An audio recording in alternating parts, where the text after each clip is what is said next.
Fables of La Fontaine. The Wolf and the Stork. Wolves are too prone to play the glutton. One, at a certain feast, 'tis said, fell with such fury on his mutton, he gave himself quite up for dead, for in his throat a bone stuck fast.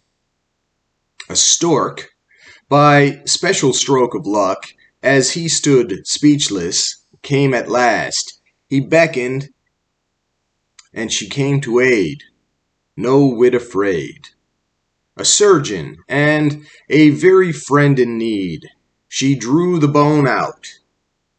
For the cure she'd made, she simply asked her fee. Fee, said the wolf, you jeer at me.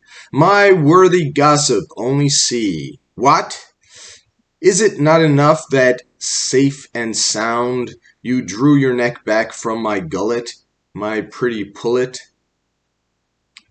You are ungrateful, now. Then go, beware another time, my blow.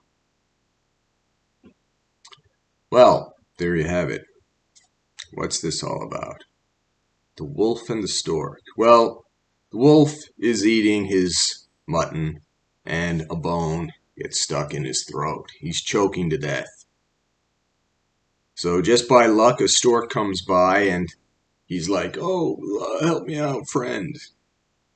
So the stork, with her long beak, he opens his mouth.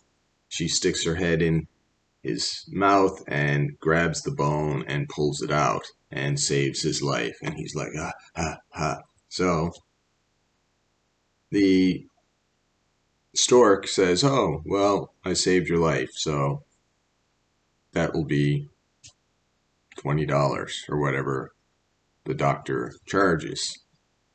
And the wolf is indignant. What? For that? You expect me to pay you? You're lucky I didn't just chomp down on your head when it was in my mouth. You should be paying me. So the stork says, well, if you're in trouble again, don't call me, or call me, but I won't be helping you. You're on your own. So, what's all this? Well, we've all heard the saying, a friend in need is a friend indeed. So what does that mean? It means be careful who your friends are. Are these people only using you because they don't have somebody better to be with, or because you can do things for them and they don't reciprocate? That's not real friendship. If someone needs something and, oh, you can provide it, so now they're going to be your friends, and when you don't need that provided anymore, they don't want anything to do with you. Well, that's their true nature and their true colors. And you should stay away from people like that. If people are hanging out with you because of what you can do for them and not based on true, genuine feelings of friendship, you have to be careful. Don't allow yourself to be used. And don't use other people. I mean, if your nature is to be used, or your nature is to use people, it's very difficult to go against your nature, but you should try to learn to be a better person than either of those choices. In addition, a lot of people out there have this sense of entitlement, and you do something for them and they're very ungrateful. And then you feel like you've been burned, and you're like, well, I'm not going to allow that anymore. Especially, if you let these people use you over and over again. And a lot of women these days, I hate to be harping on the women, but a lot of women will meet men, date them, be taken out to dinner, free meals or whatever, and then total ingratitude. See you later, thanks for the free meal. And they do this when they're young and pretty, and then when they get older and they're not as pretty anymore, and now they want to settle down and find a good man, they're like, oh, where have all the good men gone? Well, you've met these good men, you treated them like crap. These previously good men have been taken advantage of by many women who, like you, took advantage of them, and then they change and they become hardened, and their heart becomes hardened, and they don't allow themselves to be taken advantage of anymore. And because of this sort of sense of entitlement and ingratitude, and on the other side, people feel they've been taken advantage of.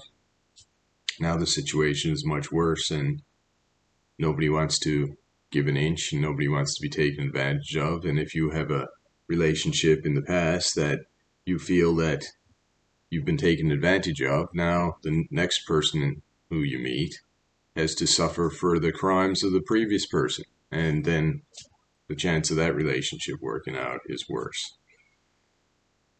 So how do you prevent this? Well, unfortunately, we all have to take risks.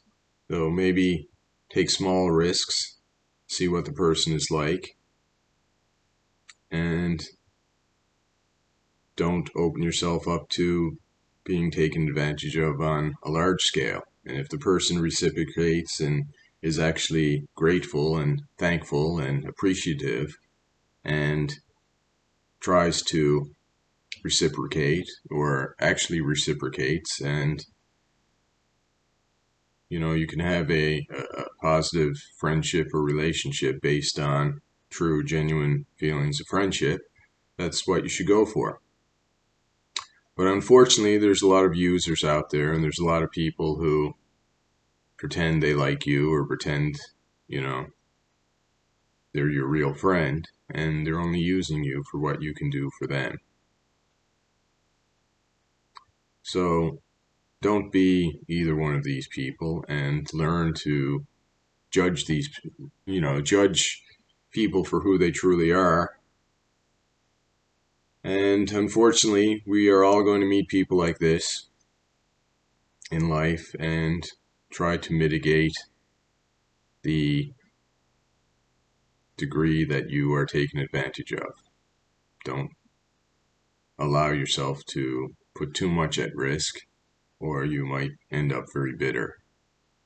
And again, I'm sure the shoe is on the other foot. I'm sure there are men who take advantage of women's generosity or whatever it is as well. It's harder for me to speak on that, where I am a man.